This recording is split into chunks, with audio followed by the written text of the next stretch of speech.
She's the founder and president of Kwedar Co, a boutique strategic communications firm, none other than Ms. Lauren Cockerell. Thank you for having me here, Dane. Welcome, Ms. Lauren, on Entrepreneurship 101. And can you please introduce more about yourself that I missed? Yeah, sure thing. So my name is Lauren. I own a firm in Fort Worth, Texas called Kwedar Co.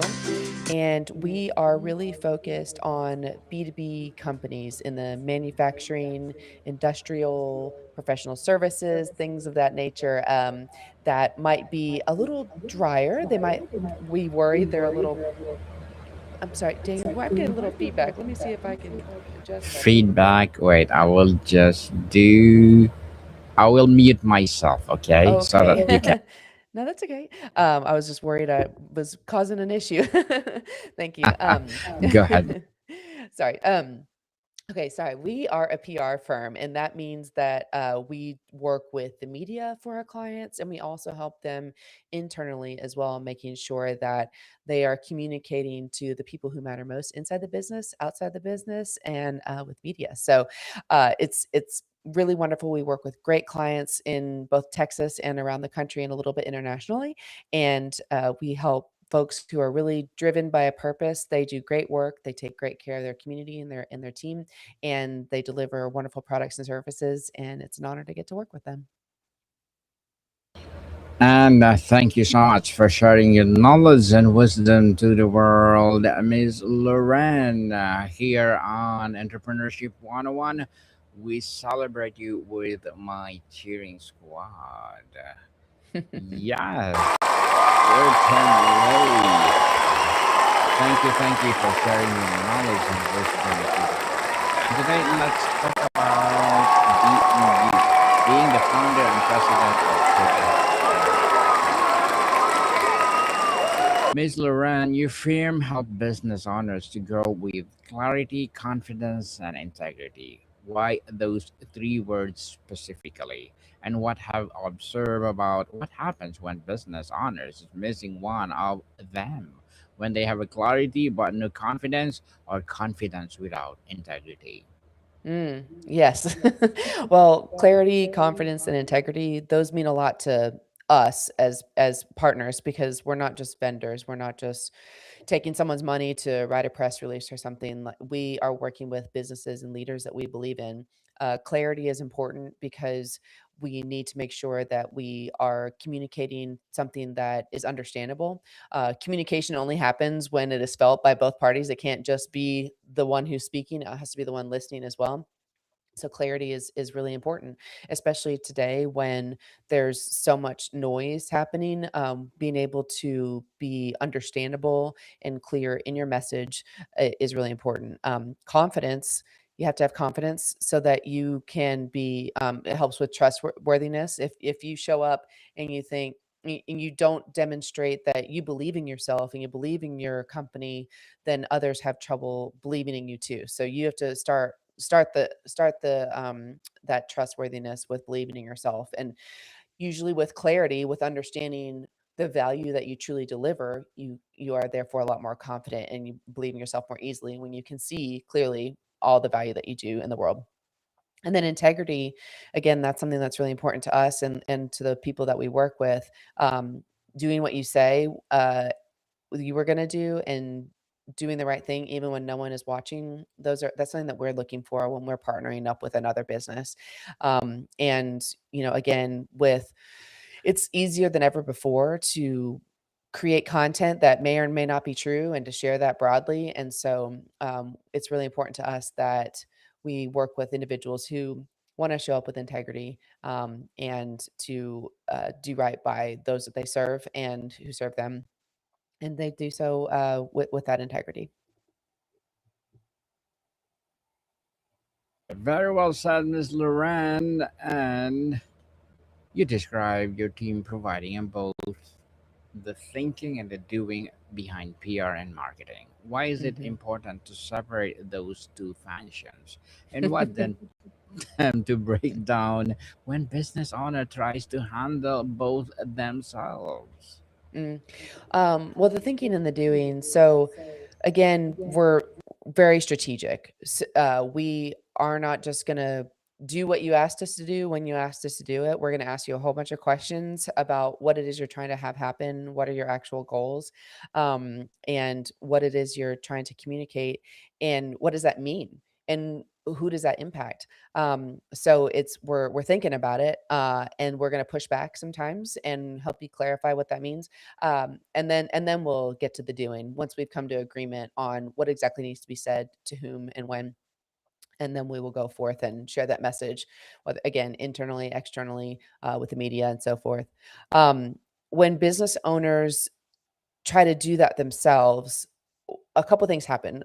I've met great communicators who run companies. You can absolutely be great at what we do while running a manufacturing company, for instance. However, that is not what your job requires of you all day, every day.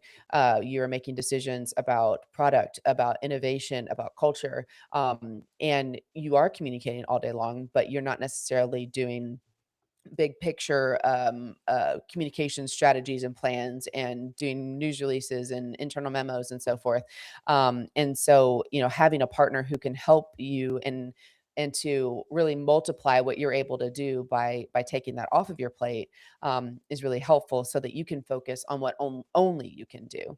Um, and and also, so perhaps you might be naturally gifted at communication.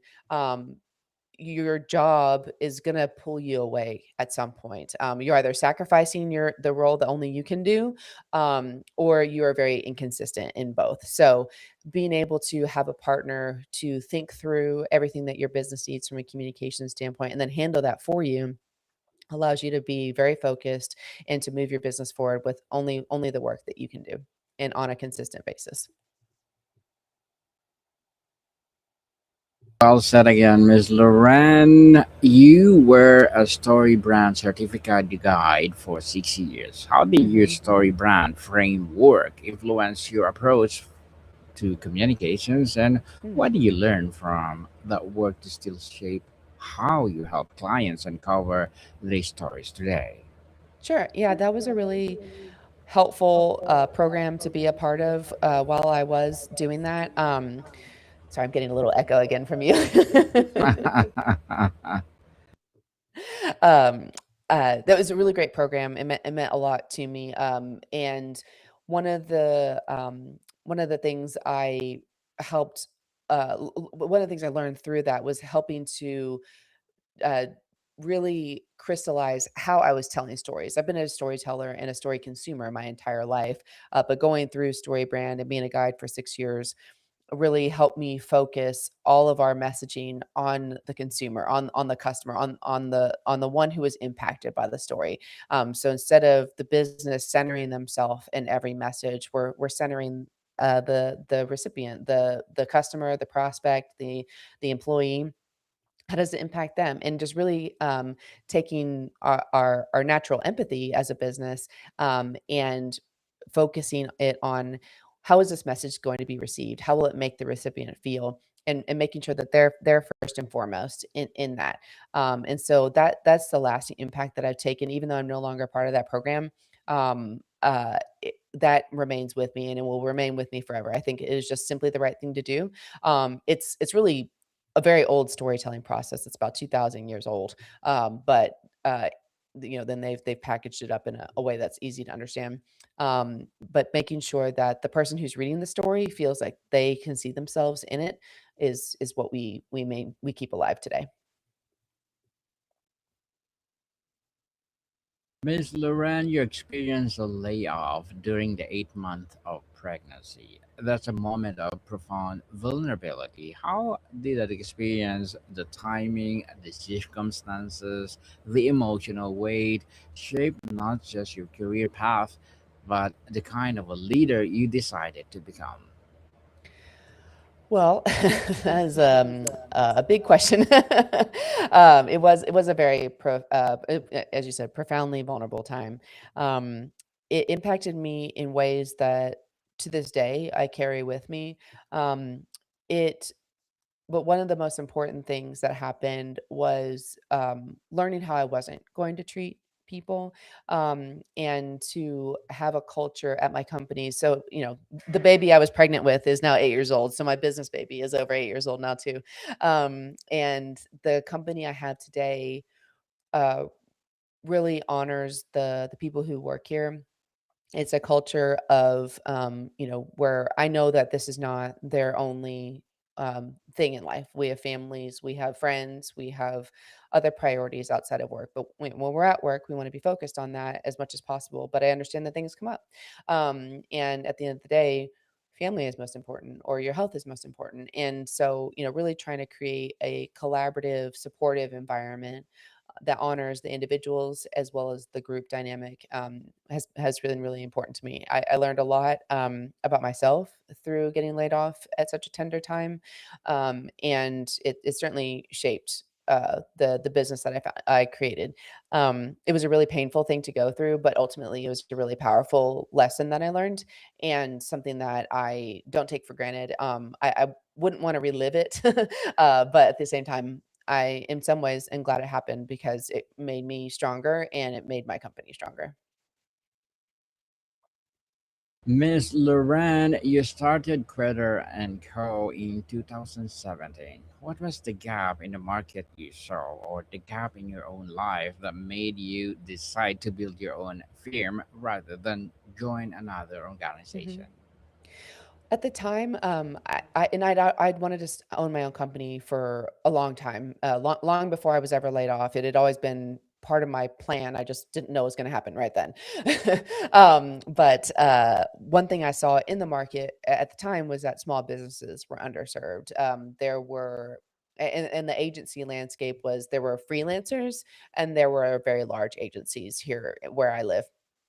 That's changed a little bit. There are more boutique firms around now, but at the time, I felt like there was more to offer to small businesses, and that can be of various sizes. But I felt like there was an opportunity for a small but mighty company here to deliver really high quality work to the great businesses here. Um, and yep.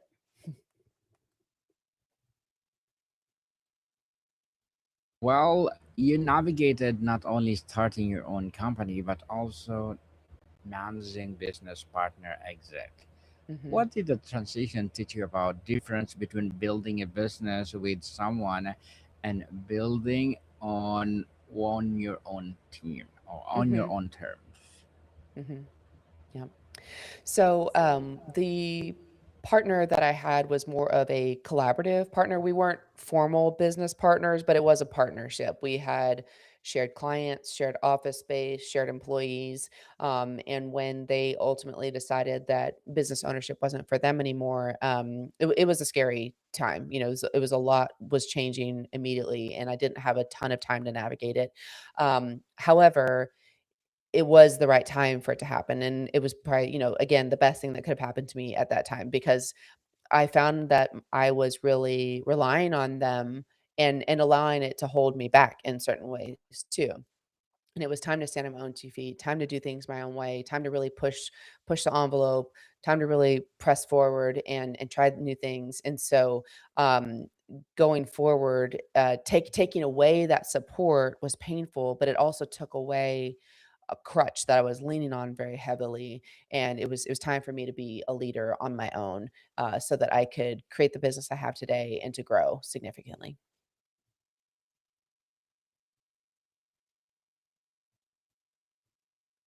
Well said, Ms. Loran. You bring a compassionate and relatable perspective to leadership is a working parent. How do you draw boundaries between work and family without letting guilt creep in there either side? And what have you learned about what your children see you as a build this business? Mhm. Well, my kids are very interested in what I do. They don't necessarily understand it, but they're very curious about it. And that I really try to bring them along for the journey. I talk about my work from time to time with them in the evenings, after school, and I share when I've had a great day. I share when I've had a really hard day. And they are really invested and they are really proud of me, and they're very curious and potentially want to do this one day. I don't know.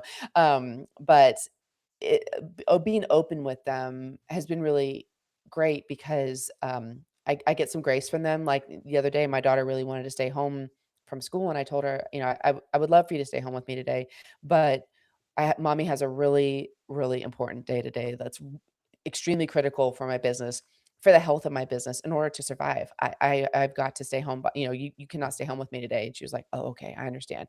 Um, just I wouldn't say I'm, like, fully absolved from guilt. I don't know that any mother, what working or not, or working outside the home or not, is, but, I do try to be, quantity over sorry, excuse me, quality over quantity with them. When I'm with them, I try to be with them, and to give them the time and attention that they need, and then also, they're the most important thing. If they need me, I will stop what I'm doing and I will go get them from school, or, if they're sick, I take care of them. Or if something's really important, or if they've got something happening at school, I will arrange my schedule so I can be there. So it's as a matter of understanding, we're all juggling a lot of balls, but some are glass. And if they hit the ground, they shatter. Some are rubber, and they will bounce. My children are glass. I do not want them to metaphorically hit the ground. They're the most important thing.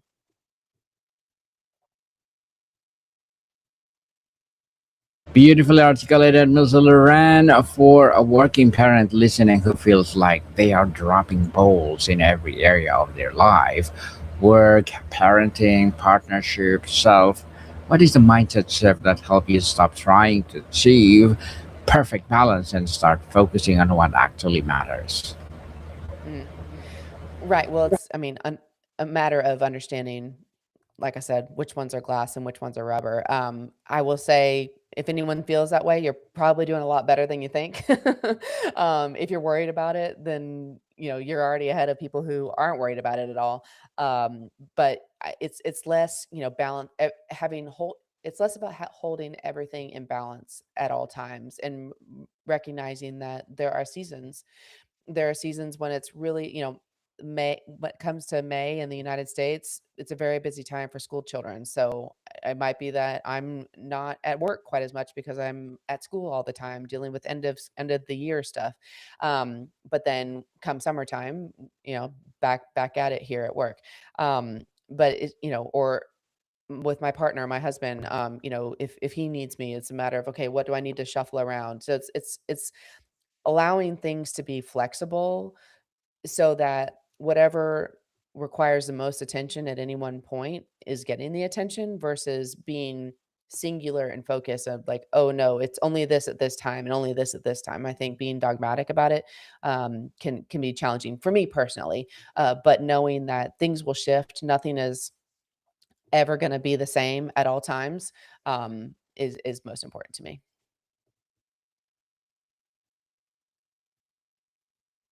Indeed, Ms. Loran, you talk about uncovering stories that build trust, reputation, and long term relevance. What is the difference between a story that gets attention in the short term and story that actually builds trust over a year? Yeah. So stories that just get attention, are, you know, a if you think about publicity and being a movie star, you might get attention because you did something naughty and you're in a magazine or something like that, or you're on the front page of, um, a broadcast news story because you've done something that you shouldn't have. That's attention. That doesn't build trust between you and people who are interested in you. Something that builds trust and credibility is when you are, telling the truth, showing up with integrity, you're being consistent over time, you are sharing news and information on an ongoing basis, and you are building a narrative that lasts over time. You're not being inconsistent. You're not switching gears on people. You can tell a story in the moment and get lots of attention because you're making a big promise, but if you're not delivering on that promise, then that attention will be short-lived or it will switch from positive to negative. So it shouldn't be about attention. It should be about trust and long-term success rather than what's exciting in the moment.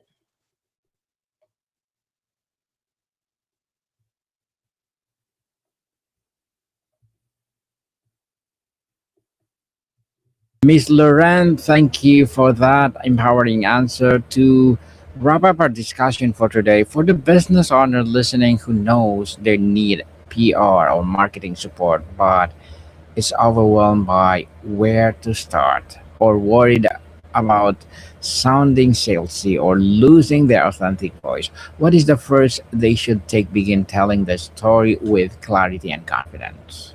Yeah, I think first beginning by really understanding who you love to serve, like who's a favorite client of yours, for instance, and what are the problems that you're solving for them, and how are you helping them be successful, and really understanding what that looks like. Taking a time to do that deep work and truly understanding how you are different and what is unique about the problems that you're solving and that success you're delivering. Like, if you understand that, you are leaps and bounds ahead of other people. And then figuring out how to say that in a clear, understandable way that you can repeat over and over and over again and capture people's interest. And that'll get you started. Well said, Miss Lauren. Well said indeed. So, can you please invite our listeners to support your business, your projects, or anything you want to promote on Entrepreneurship 101? Sure. Well, if you are looking for some guidance, we have lots of free tools on our website, kwedarco.com. That's KWEDARCO.com. Plenty there in our resources page. You can find me on LinkedIn at Lauren Cockerell. Happy to answer questions. We also have a podcast called The Impatient Entrepreneur. So if you're a listener of Entrepreneurship 101, you might enjoy The Impatient Entrepreneur. And yeah, happy to help. As people, let's support Miss Lauren because if you support her for more and more, our business like this to rise. I have one more question before I let you go, Miss Lauren. If you could sit down with your younger self, someone navigating the layout during pregnancy, unsure of the account next, and tell her about business you will build, the term you will lead, and the leader you will become, how would you want her to know about the road ahead? I don't know that I would tell her much other than that, she can do anything she puts her mind to. Life will be full of challenges, but if you show up with integrity and do the right thing and trust yourself, you'll be just fine. Indeed. Thank you so much, Miss Lauren, for sharing your knowledge and wisdom to the world. Hoping that more and more empowering business like this to rise. So, Miss Lauren, thank you so much for your time. Thank you. Monica people, see you soon. Miss Lauren, I'm inviting you again to my other podcast.